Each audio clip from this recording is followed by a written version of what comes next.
Yan, may pag-uusapan po tayo ngayon. Ito ay sa ulat po na isinulat ni James Patrick Anarcon. Siya po ay nag-publish po noong October 8, 2020. So, hindi po nagsarado ang Kantar. Kantar reverses decision to close media division as ABS-CBN returns to free TV. So, ngayon po ay yes po, number 1 po ang TV po. Jose Jesus Ramos, thank you so much. So, mga ka-TP, I would like to read this article para po mas maliwanagan po tayong lahat.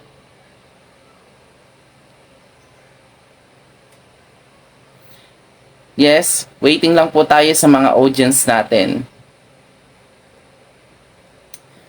Compare.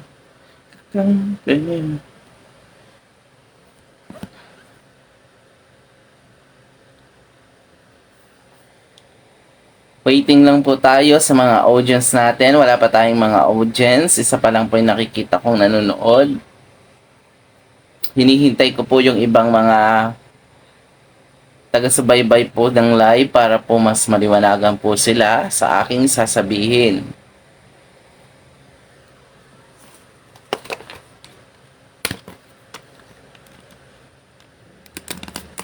Yes, thank you so much, Jose Jesus Ramos.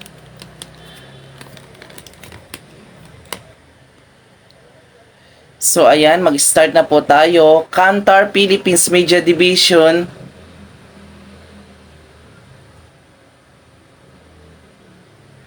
So, nagsimula pong bumalik si Kantar noong pong nagbalik po ang ABS-CBN through A2C Channel 11. So, maliwanag po dito sa article na isinulat ni Jerome Ascano, Kantar Media, A2C Channel 11. Kantar Philippines Media Division will no longer close after signing a new total audience measurement TAM contract with ABS-CBN, which has started making a comeback on free TV via A2C Channel 11. So, legit po yan from PEP, article po ng PEP, na opo, hindi po nagsara ang Kantar po. Nagagamit po ang Kantar ng A2C Channel 11. Kantar Philippines, which recently closed its media division, is reversing its decision. Ito po noong bago nagsara ang ABS-CBN. Pero nung nakabalik po ang ABS-CBN through A2C Channel 11, ay bumalik na ho ang Kantar at hanggang ngayon po ay active po ang Kantar. So, ayun po. Gusto ko lang din pong sabihin sa inyo na nasa TV ad load ang itatagal ng isang programa. Ito ang tunay na numero. So, ito po ang tahanang pinakamasaya ngayong February 26. Nagkapagtala po tayo ng 52 minutes sa ating advertisement. Ang tunay na lakas ng programa ay nasa tunay na numero. So, let's count the ads. Monday, ngayon, February 26, 2024. Gap 1, mayroon po tayong 37. Gap 2, 45. Gap 3, 45. Gap 4, 45. For the total of 172 ad loads, minutes. Ang daming yan. Ang daming gaps ay tapos bawat gap, ang daming commercial. Yes po, totoo. Shout out to Jesus Ramos and sa kanyang father na si Body Ramos, supporter mo at ng TP. Thank you for supporting. So, Kantar Media Ratings, Real-Time Overnight Panel, World Panel, National Urban Rural, Saturday, February 24, 2024. So, ito po, babasahin ko po. Nung Saturday po, nakapagtala po tayo ng 12.8%, tahanang pinakamasaya. Followed by It's Showtime, Multi-Channel, 11.3. TV5, RPTV, 2.4. So, yun lamang po ang kanilang nakuha. So, tuloy-tuloy po ang ating pagpapasasa sa ratings. Talaga namang tinututukan ng buong mundo, ng buong bansa. Kantar Media uses a nationwide panel size of 3,600 urban and rural homes that represent 100% of the total Philippine TV viewing population. It's a multi ano ba yan na ano ako nabubulol, sorry. It's a multinational market research group that specializes in audience measurement accredited in more than 110 countries. 100% of advertisers support and it's subscribed to Kantar Media. So, uulitin ko po ang aking binasa para sa mahal nating taga-subaybay. Kantar Media uses a nationwide panel size of 3,600 urban and rural homes that represent 100% of the total Philippines viewing population. It is a multinational market research group that specializes in audience measurement accredited in more than 110 countries, 100% of advertiser support, and it's subscribed to Kantar Media. So, gusto ko pong Tagalogin. Ang Kantar Media daw po ay gumagamit sa buong bansa na may kabuang 3,600 urban and rural homes o sa bahay sa buong kabahayan na may nagrepresenta ng 100 na kabuuan bilang ng mga tao sa Pilipinas. Ano ba yan? Nabubulan ako. Medyo ano po ako sa pag-i-English eh. Hindi ko masyadong okay. So, at pinagkakatiwalaan rin po siya ng mga advertisers. At yun na nga. So, noong pong February 24, 2024, nakapagtala po ang tahanang pinakamasaya ng 11.9%. Ito po ay sa national urban lang po din to. Yung kaninang binasa ko ay national urban rural. So, meron po tayong 11.9%. Ang Itshowtime po, 9.6% at kulelat po ang Itbulaga ng TV5 at PTV na 3.1%. So, mataas po talaga yung ratings natin. Talagang ang tiwala po talaga ng advertiser ay hindi po talaga nagbabago. Mula pa noong may ABS-CBN pa. So, napanood nyo po kanina ang ating tahanang pinakamasaya.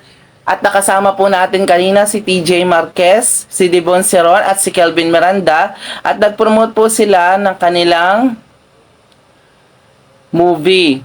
So, tahanang pinakamasaya po ay mapapanood natin mula Lunes hanggang Biyernes sa ganap na alas 12 ng tanghali.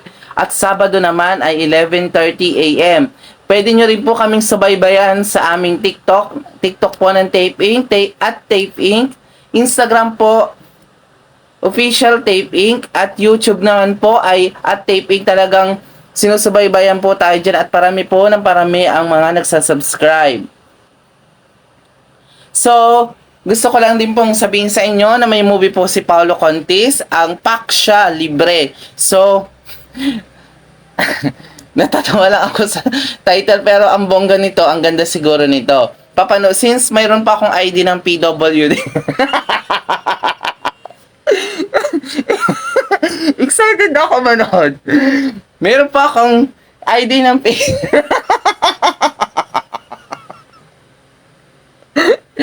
So,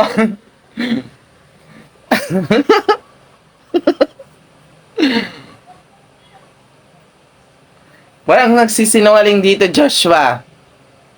Makinig ka. So, sa ilalim po ng MabX Production Incorporated ay meron pong movie si Paolo Contis at si John Arcila. So, kasama po dito si Gian Magdangal, Khalil Ramos, Jet Pangan, Melo Elmido Jr., AJ Gonzalez. So, official poster po na reveal na po At makikita nyo po yan sa MabX Production Inc. At ang title po niya ay Paksya Libre. Libre ba yun? Libre. Paksya. Natatawa ko sa title. Paksya. Libre. So, MabX talaga yung movie at pinagbibidahan po yan ng ating nangungunang host at number 1 hottest daddy ng noontime show. Si Paulo Contis po ang bida at si Jan Arcila. So, ayun lamang po, supportahan niyo po ang movie ni Paulo Contis.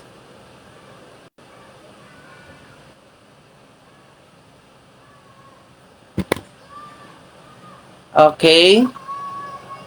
So, nagkaroon po talaga ng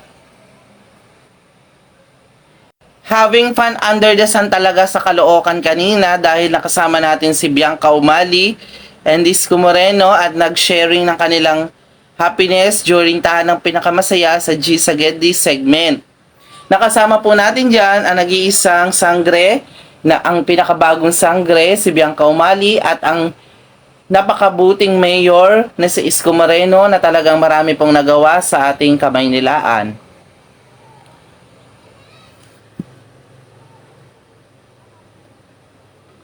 So, ayun nga po. So, nag-promote po kanina ang pelikulang After All na pinagbidbidahan po ni na Devon Seron, Kelvin Miranda, TJ Marquez. Bumisita po sila sa number 1 noontime show na tahanang pinakamasaya. Ayun po. Ito po yung kanilang picture kanina. So, bumisita po dyan yung cast ng After All.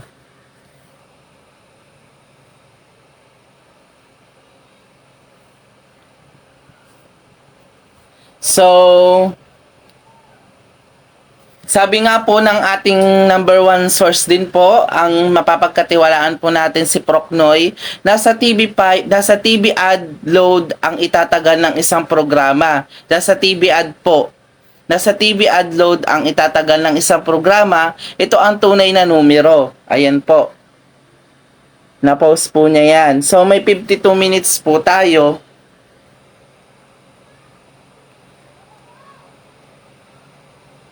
Oh yes po, number 1 noon time po siya, Joshua.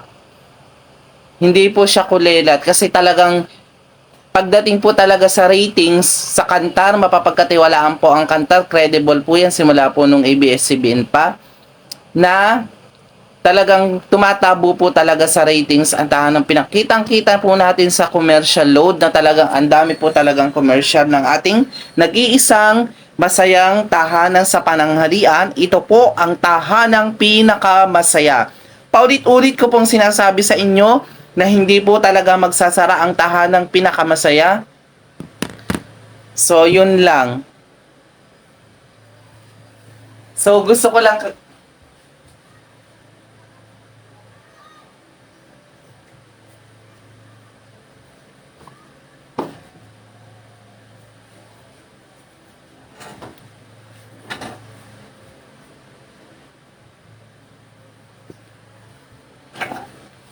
So, naliwanagan na po kayo sa aking sinabi. Noong February 26 po ay 2024 po ay ang tahanang pinakamasaya po ay nagkaroon ng ads loads na sa lahat po ng gap nito ay nagkaroon po ng 52 minutes. So, napakatagal po nun.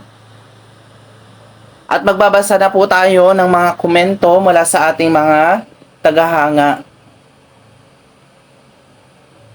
Sa ating mga tagahanga. Shout out nga po pala kay Procnoy ngayon, kay Sir Procnoy. Thank you so much po sa inyong sipag na ginagawa everyday. Talagang hindi po kayo tumitigil upang ipaalam sa publiko na ang ating tahanang pinakamasaya po ay talagang nangunguna.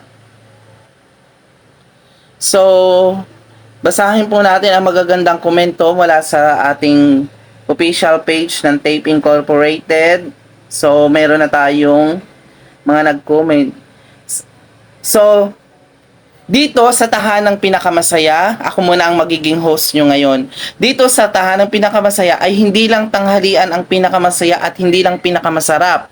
Dahil kinukumpleto namin yan ang tulong at saya sorpresa, ito ang nag-iisang tahanang pinakamasaya.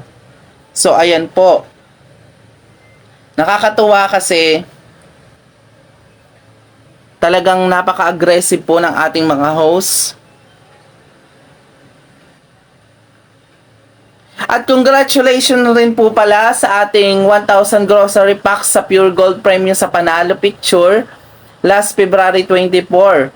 So sa mga hindi pa po na-claim, mag-message lang sa Facebook page ng Tape Inc. para sa detalye kung paano makukuha ang papremyo. So aking isa-shoutout na po ang mga nanalo noong February 24. So ito po ay si Veronica Esplana, taga Mandaluyong City, kung saan malapit din ang TV5 dyan. So nakiselfie po siya, solid siya sa tahanang pinakamasaya.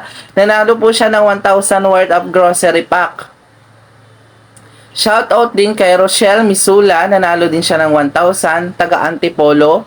At si Fritz Goza, taga Bacoor, Cavite.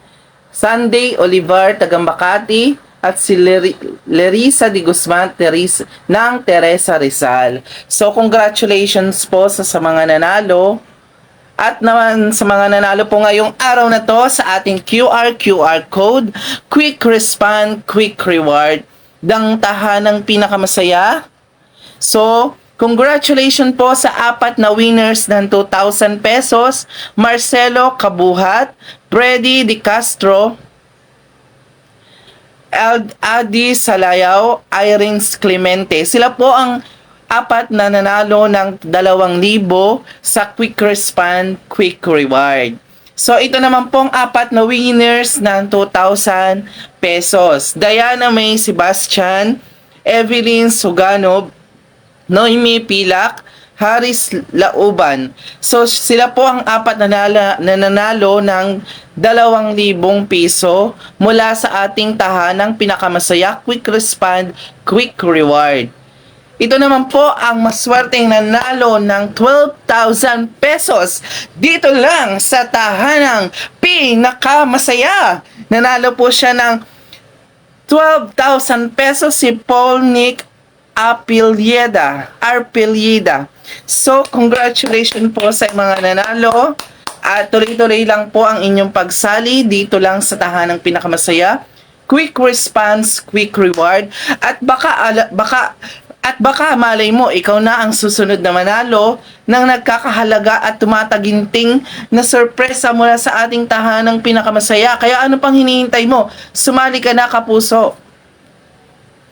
So, congratulations din po kay Philip and Clarice na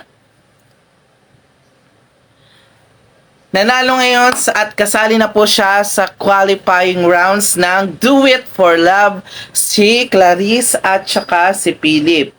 So, ito po yung picture nila. Yan.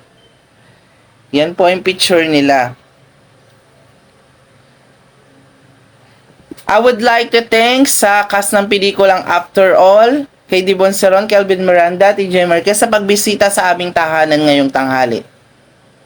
Doble talaga ang saya at premyo mula sa studio hanggang sa Gedli dahil kapag kasama nyo kami, talagang ramdam na ramdam nyo po na kayo ay nasa tahanang nasa inyong bahay kasi ramdam na ramdam nyo po ang inyong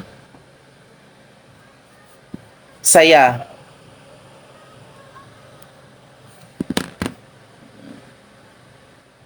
Kakampe.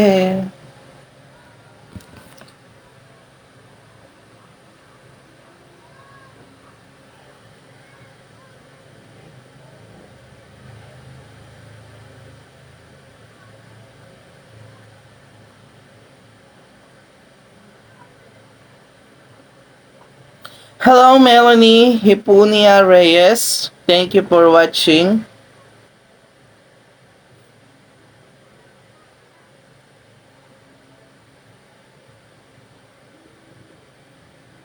Hello, Paulo Ubalde.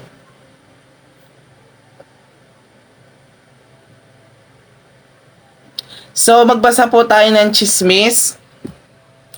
Kasi naging emotional po kagabi, naging emotional si Dasuri Choi sa kanyang vlog dahil nasasaktan siya sa bashers na nagpapaalis sa kanya sa Pilipinas at nagsasabing bumalik na lang ito sa Korea. Sa kanyang vlog, sinubukan ni Dasuri na sagutin ang mga hate comments sa kanya. So, naging emosyonal si Dasuri dahil sa mga bashers.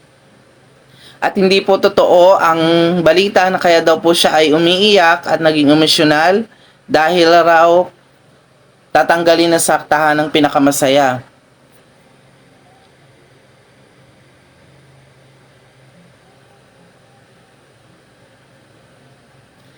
So, yun lamang mga best. Mamaya ulit ako magla-live. Shout out to Joanna Nedruda. Thank you for watching.